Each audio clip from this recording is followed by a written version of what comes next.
আসসালামু আলাইকুম প্রিয় দর্শক, অন্য মঞ্চের আলাপচারিতায় আপনাদের সকলকে আমন্ত্রণ জানাচ্ছি। আজকে পরপর তিনটে খবর বলবো। তিনটে খবরই খুব ইন্টারেস্টিং। নাম্বার ওয়ান হচ্ছে এই যেটা আমি এতদিন ধরে বলে যাচ্ছিলাম না, পালানোর সব রাস্তা বন্ধ, পালানোর সব রাস্তা বন্ধ। সিভিল এভিয়েশন ডিপার্টমেন্ট থেকে সম্ভবত একটি লিস্ট ধরিয়ে দেওয়া হয়েছে বাংলাদেশি ন্যাশনালিস্ট যারা আছে, এই বাংলাদেশি যারা টেরোরিস্ট আছে, ন্যাশনালিস্ট বলবো কি, টেরোরিস্ট যারা আছে তাদের নাম ধাম দিয়ে একটা আমাদের কলকাতা বিমানবন্দরে একটা পাঠিয়ে দেওয়া হয়েছে। একটা লম্বা নেমন্তন্নপত্র পাঠিয়ে দেওয়া হয়েছে ইমিগ্রেশন ডিপার্টমেন্টে। এই খবরটা কিন্তু আমাদের কোনো কাগজে বেরোয়নি, কিন্তু দিল্লির অল ইন্ডে এই খবরটা খুব ঘোরাফেরা করছে। আমার কানে এসছে, আমার একটি বন্ধু তার স্ক্রিনশট থেকে আমার একটা ছবি তুলে পাঠিয়েছে যে এইটা হচ্ছে খবর, যদিও সরকারিভাবে কিছু জানানো হয়নি। এই সমস্ত সরকারিভাবে জানানো হয় না। কোথায় কোন টেরোরিস্টের নাম দেওয়া আছে, তাকে কোথায় ইমিগ্রেশন আটকে দেবে, ধরে তারপরে জেলে পুরে দেবে, সেটা কি সরকারিভাবে জানানো হবে? সরকারিভাবে জানানো হবে না, ফলে এটাও সরকারিভাবে জানানো হচ্ছে না। এদিকে শেখ হাসিনা গতকাল থেকে অত্যন্ত খুশি এবং বহু লোকের সঙ্গে তিনি মিটিং করছেন, বহু লোকের সঙ্গে। আমার যেমন ভারতীয় আধিকারিকদের সঙ্গে মিটিং করছেন, তেমনি তিনি বিদেশে বসবাসকারী আওয়ামী লীগ নেতা তাদের সঙ্গে কথাবার্তা বলছেন। তিনি একেবারে প্রাণোদিত, হাস্যোজ্জ্বল, এবং তিনি তার কথাবার্তা শুনলে বোঝা যাচ্ছে তিনি খুব শিগগির ঘরে ফেরার সময় এগিয়ে আসছে, বুঝতে পারছেন। কারণ উনিও তো রাজনীতি করেন, কূটনীতি করেন, উনি তো বোঝেন আন্তর্জাতিক চাপটা কিভাবে আসছে। এই আন্তর্জাতিক চাপের কথা বলতে গিয়ে আমার মনে পড়ে গেল, এই যে গতকালকে আপনাদের কাগজে দেখলাম যে ছটা মানবাধিকার কমিশন আপনাদের একেবারে লম্বা চোতা ধরিয়ে দিয়েছে। চোতা তৈরি হয়েছে ফেব্রুয়ারি মাসে, চোতা এলো অক্টোবর মাসের একেবারে শেষের দিকে, থার্ড উইকে বলতে গেলে।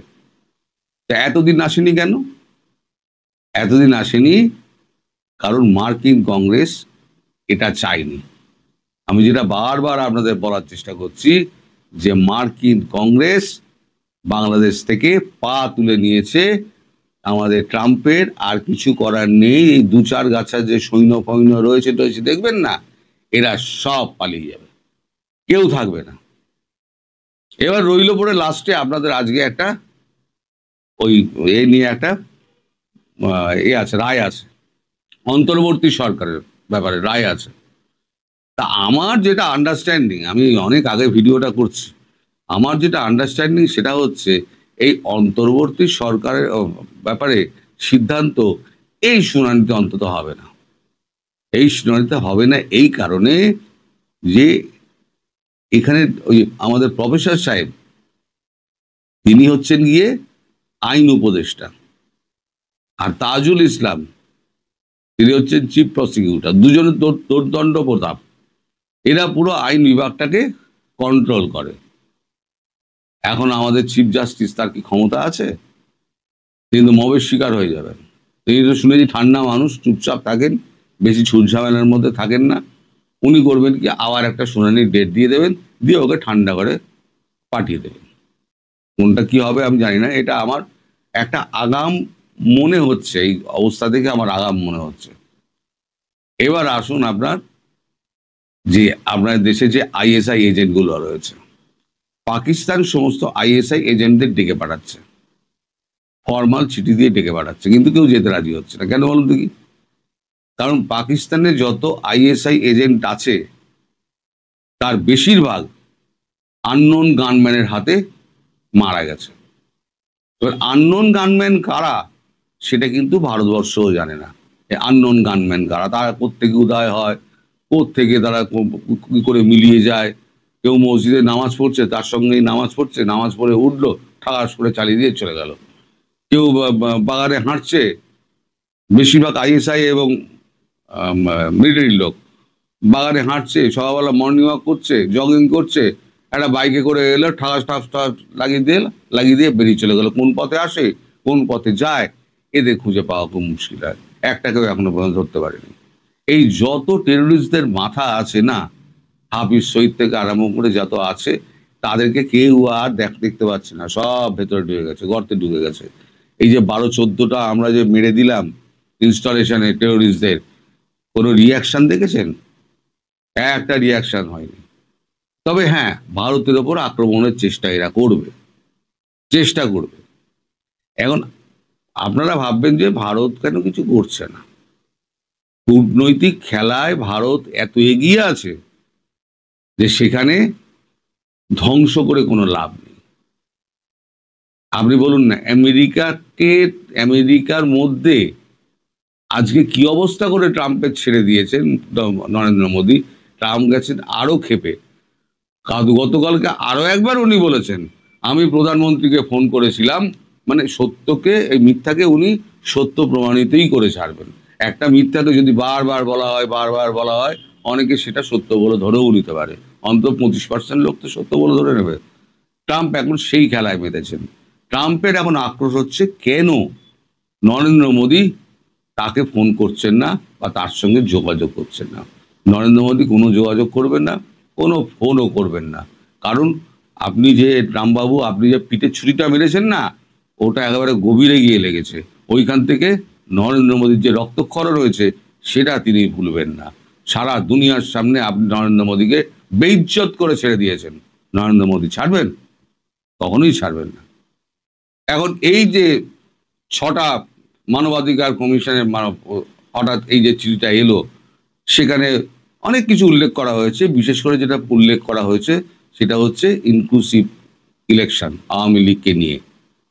ইনক্লুসিভ ইলেকশন, তার মানে ল অ্যান্ড অর্ডার আছে, মানে সংবাদপত্রের স্বাধীনতার কথা বলা আছে, অনেক কিছু বলা আছে। কিন্তু ইনক্লুসিভ ইলেকশন যেটা আওয়ামী লীগের ব্যাপারে বলা আছে, সেইটা নিয়ে কিন্তু ডক্টর ইউনূস কিন্তু পাগল হয়ে রয়েছেন। এই কারণে যে এখন তো উনি জাঁতা গলে পড়ে গেছেন। এখন যদি উনি ইনক্লুসিভ নির্বাচনের কথা বলেন, তাহলে বাকি যে দলগুলো আছে তারা রেডে করে মারতে আসবে।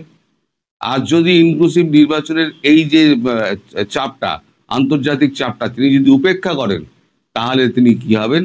আন্তর্জাতিক প্রেশারের মুখে পড়বেন এবং তিনি কোথাও জায়গা পাবেন না। এখন এই চাপ ইউনূস কতটা সামলাতে পারবে সেটা বলা খুব মুশকিল।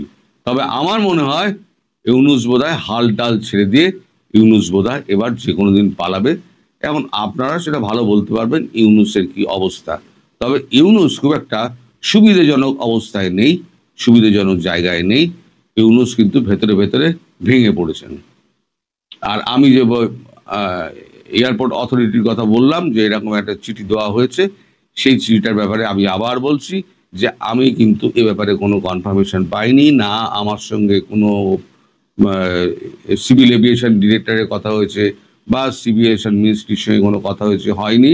আমি শুধু দিল্লির অন্দরে যে কথাটা ঘোরাফেরা করছে আমি শুধু সেইটুকু বললাম, এবং তারা যে খবরটা আমাকে একটা টুকরো তুলে পাঠিয়েছে ছবি, আমি সেই ছবিটা আপনাদেরকে দেখালাম। এবার সবাই আপনারা ভালো থাকুন, সুস্থ থাকুন, আর ইউনূসের জন্য প্রার্থনা করুন যেন ইউনূস সসম্মানে এখান থেকে বেরোতে পারে। এই মুহূর্তে আপনাদের সামনে কথা বলতে এসেছি, আওয়ামী লীগ ক্ষমতায় আসা কি সময়ের ব্যাপার? এই প্রসঙ্গটা নিয়ে এই মুহূর্তে আপনাদের সামনে কথা বলবো। এর মধ্যে একটা ফেসবুক পোস্টকে কেন্দ্র করে বেশ লঙ্কা কাণ্ড ঘটে গেছে দেশে। গত পরশুদিন 19 অক্টোবর বিকেল 3:55 বাংলাদেশের একটি প্রধান জাতীয় দৈনিক কালের কণ্ঠের ফেসবুক পেজে একটা ফেসবুক পোস্ট করে কালের কণ্ঠ, যে পোস্টে একটা ফটো কার্ড দিয়ে যে বাংলাদেশ কার হাতে নিরাপদ থাকবে বলে মনে করেন এমন একটি প্রশ্ন করেছে পোস্টটাতে এবং ফটো কার্ডটাতে। আজকে যখন আমি ভিডিওটা করছি তখন প্রায় 48 ঘন্টা পেরিয়ে গেছে। 48 ঘন্টায় এখানে প্রায় 4,10,000 লাইক পড়েছে এই পোস্টটায় এবং 71,500 কমেন্ট, 5,700 শেয়ার হয়েছে এই পোস্টটা। এবং এই পোস্টের কমেন্ট অপশনে যদি আপনি যান তাহলে আপনার চক্ষু চড়ক গাছ হবে। আমি একটু দেরিতেই এই বিষয়টা নিয়ে প্রতিক্রিয়া দিলাম যে 48 ঘন্টা পরে অনেকে এটা নিয়ে কথা বলছেন, গত কালকে থেকেই দেখছি। মূলত অভাবনীয় ব্যাপার ৭১,৫০০ কমেন্ট। আমি উপর থেকে নিচে স্ক্রল করে এখন পর্যন্ত যতগুলো কমেন্ট দেখেছি, সব কমেন্ট, শতভাগ কমেন্ট, আমার একটি কমেন্ট নেতিবাচক একটাও পড়েনি। শতভাগ কমেন্ট জননেত্রী শেখ হাসিনা, শেখ হাসিনা, শেখের বেটি, এমন কমেন্ট পড়ছে। তাহলে কি আমরা যে বিভিন্ন সময় বিভিন্ন বক্তব্যে বলছি যে আওয়ামী লীগ নজিরবিহীনভাবে পৃথিবীর ইতিহাসে, যে পৃথিবীতে যেটি কখনো ঘটেনি, যে আওয়ামী লীগ সদ্য পতিত, সদ্য একটা গণ আন্দোলন, ষড়যন্ত্রমূলক গণ আন্দোলন বা যেটি বলি না কেন, পতন হয়ে সাথে সাথে ক্ষমতায় আসবে। আমরা যে বলছি এগুলো কেন বলছি? আমরা তো জনগণের মাঝে থাকি, জনগণের সাথে কথা বলি, জনগণের মতামত নেই, তার প্রেক্ষিতে তো এই কথাগুলো বলি। এবং তারই বহিঃপ্রকাশ বাংলাদেশের একটি প্রতিষ্ঠিত এবং অন্যতম প্রধান জাতীয় দৈনিক, দৈনিক কালের কণ্ঠের ফেসবুক পোস্ট। এখানে শতভাগ মানুষ বলছেন যে শেখ হাসিনার হাতে বাংলাদেশ নিরাপদ থাকবে। কেন বলছেন? গত 15 মাস যে মানুষগুলা হয়তো ভুল বুঝে ওই যে জুলাই আগস্ট গত বছর কোটার বিরুদ্ধে আন্দোলন, সেই আন্দোলনে ম্যাটিকুলাস রক্তপাত, ম্যাটিকুলাস মানুষ হত্যা করে মানুষের আবেগকে পুঁজি করে যে আন্দোলনটা গড়ে তোলা হয়েছিল, সেই আন্দোলনেও যারা সমর্থন দিয়েছিলেন তারাও তো দেখছে এখন যে বাংলাদেশ আসলে কার হাতে নিরাপদ। আগের 16 বছরে বাংলাদেশের মানুষ ছিল, গত 15 মাসে বাংলাদেশের মানুষ আছে। এই পার্থক্যটা মানুষ অন্ততপক্ষে এখন বুঝে গেছে বা বুঝতে পারছে। আমি গতকালকেও বলেছি, মানুষ দিন রাতের পার্থক্য বুঝছে, মানুষ সাদা কালোর পার্থক্য বুঝছে, যে কোনটা সাদা কোনটা কালো, কোনটা দিন কোনটা রাত। সেই পার্থক্য বোঝা থেকে মানুষের এই অভাবনীয় প্রতিক্রিয়া যে শেখের বেটির হাতে কিংবা শেখ হাসিনার হাতে বাংলাদেশ নিরাপদ, যার বহিঃপ্রকাশ কালের কণ্ঠের ফেসবুক পোস্টে এমনটা এসছে। এটি নিঃসন্দেহে ইতিবাচক দিক আওয়ামী লীগের জন্য। আওয়ামী লীগকে আজকে কার্যত নিষিদ্ধ করে রেখেছে অন্তর্বর্তীকালীন সরকার। আওয়ামী লীগকে যত নিষিদ্ধ করছে, আওয়ামী লীগকে যত নিয়ন্ত্রণ আরোপ করবার চেষ্টা করছে, আওয়ামী লীগ তত যেন জনপ্রিয় হয়ে উঠছে। আওয়ামী লীগ নেতাদের বিচারিক হত্যাকাণ্ড ঘটানোর জন্য ইতিমধ্যে সরকার অনেকগুলো পদক্ষেপ নিয়েছে। আপনারা জানেন যে আন্তর্জাতিক অপরাধ ট্রাইব্যুনালে 45টার মতো মামলা বিচার করছে আওয়ামী লীগের প্রধান কেন্দ্রীয় নেতাদের ফাঁসিতে ঝুলিয়ে দেওয়ার পরিকল্পনা থেকে। আবার গতকালকে আইন মন্ত্রণালয় একটি প্রজ্ঞাপন জারি করেছে যে জুলাই সহিংসতা বা হত্যাকাণ্ডের যত মামলা আছে, মানে জুলাই সহিংসতায় যত মামলা আছে, সেগুলো দ্রুত বিচার ট্রাইব্যুনালে বিচার করা হবে। এর অর্থ আওয়ামী লীগ নেতাদের, শুধু কেন্দ্রীয় নেতা না, জেলা পর্যায়ে উপজেলা পর্যায়েও যেসব নেতা কর্মী আছেন, গুরুত্বপূর্ণ নেতাদের একটা হত্যা পরিকল্পনা নিয়েছে সরকার। কিন্তু রাখে আল্লাহ, মারে কে? এই সরকার যতই এই ধরনের পরিকল্পনাগুলো করছে, ততই আওয়ামী লীগ জনপ্রিয়তায় বেরিয়ে আসছে। আজকে বেশ কয়েকদিন গ্যাপের পর আজকে রাজধানী ঢাকায় শুনলাম যে কমপক্ষে 25, কেউ কেউ বলছে 25 এবং কেউ কেউ বলছে 30-এরও অধিক স্পটে আওয়ামী লীগের বেশ বড় বড় মিছিল হয়েছে। আওয়ামী লীগের মিছিলকে এখন নাকি জনগণও সহযোগিতা করছে, পাড়া মহল্লায় আশ্রয় দিচ্ছে, বাস ভাড়া নিচ্ছে না, এমন কথাও শোনা যাচ্ছে আওয়ামী লীগ কর্মীদের কাছ থেকে। তো কাজেই আওয়ামী লীগ ফেরাটা আসলে সময়ের ব্যাপার। আওয়ামী লীগ ফিরে গেছে, কারণ গত 15 মাসে মানুষ দেখেছে কাকে? এই যে একটা সরকার, এই সরকারের উপরে কোনো নির্ভরতার জায়গা নেই, এই সরকারটা দেশটাকে বিচকিয়ে দেওয়ার জন্য রেডি। আর এই যে এই মুহূর্তে যে রাজনৈতিক দলগুলো আছে, এই দলগুলোরও দায়িত্বশীলতা বাংলাদেশের মানুষ দেখছে, যার কারণে পার্থক্যটা বুঝে ফেলছে। এটি দরকার ছিল, আজকে এই পার্থক্যটা বোঝাটা খুব দরকার ছিল। এই পার্থক্যটা না বুঝলে আওয়ামী লীগ নিজেও বুঝতো না যে আওয়ামী লীগ যে বাংলাদেশের জন্য অপরিহার্য। এই সময়টা অন্ততপক্ষে আওয়ামী লীগ নিজেরাও উপলব্ধি করে কিছু অনিয়ম অব্যবস্থাপনা আওয়ামী লীগেও ছিল, সেই অব্যবস্থাপনা অনিয়মগুলো কেটে আওয়ামী লীগও শুদ্ধভাবে ফিরে আসবে। এখন প্রয়োজন বাংলাদেশে একটি অবাধ, নিরপেক্ষ এবং অন্তর্ভুক্তিমূলক নির্বাচন। যদিও ইউনূস সরকার অন্তর্ভুক্তিমূলক নির্বাচনের পথে এখনো পর্যন্ত হাঁটছে না বা হাঁটবার ভাবনা ভাবছে না, কিন্তু পৃথিবী ক্রমেই ভাবাচ্ছে। গতকালকে 6টা মানবাধিকার সংস্থা ইউনূস সরকারকে চিঠি দিয়েছে এবং বিভিন্ন দেশ ভেতরে ভেতরে প্রকাশ্যে অপ্রকাশ্যে চাপ দেওয়া শুরু করেছে। এই যখন অবস্থা, তখন কোনোভাবেই অন্তর্ভুক্তিমূলক নির্বাচন ছাড়া বাংলাদেশে নির্বাচন হবে না, এটি এক প্রকার নিশ্চিত। এবং সবচেয়ে মজার বিষয় যে এই যে ইউনূস সরকার আগামী ফেব্রুয়ারিতে নির্বাচনের একটা সময়সীমা নির্ধারণ করেছে, সেই সময়সীমা অনুযায়ী কর্মপরিকল্পনা নিয়ে এগোচ্ছে, কিন্তু সত্যিকার অর্থে ইউনূস সরকার সেই নির্বাচন করতে পারবে না। নির্বাচনটা হয়তো একটু দেরি হতে পারে, ফেব্রুয়ারিতে হবে না, কারণ আরেকটি সরকার আসবার খুব বেশি সম্ভাবনা আছে। সেই সরকার খানিকটা সময় নিতে পারে, কারণ বাংলাদেশকে গত 15 মাসে একটা বন জঙ্গলে রূপান্তরিত করা হয়েছে। এই বন জঙ্গল থেকে অসভ্য বর্বর সমাজ থেকে একটা শুদ্ধ সমাজে আনবার জন্য 6 মাস 1 বছর তো সময় লাগবেই। সেই সময় পরে যে নির্বাচনটা হবে, সেই নির্বাচনে আওয়ামী লীগ ভূমিধস বিজয়ে ক্ষমতায় আসবে।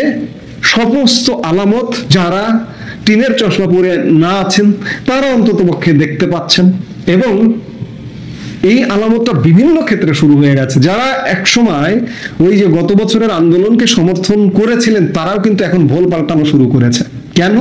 তারাও বুঝতে পারছে যে আওয়ামী লীগকে ঠেকিয়ে রাখা যাবে না, আওয়ামী লীগকে দাবিয়ে রাখা যাবে না, আওয়ামী লীগ আসবে এবং আগামী নির্বাচনে আওয়ামী লীগ ক্ষমতায় আসবে। অর্থাৎ আমরা এ কথা বলতে পারি যে আওয়ামী লীগ ফুল ফেজে রাজনীতিতে ফিরে আসা এবং আওয়ামী লীগ ক্ষমতায় আসা, এটা হচ্ছে সময়ের ব্যাপার, জাস্ট ক্ষণ গণনার ব্যাপার। এই পর্যায়ে আমরা গত 15 মাসে অন্ততপক্ষে উপনীত হয়ে গেছি বাংলাদেশ। এখন সেই সময়টা কবে, সে পর্যন্ত আমাদের অবশ্যই অপেক্ষা করতে হবে। এই মুহূর্তে এ পর্যন্তই। সবাই ভালো থাকুন, সুস্থ থাকুন।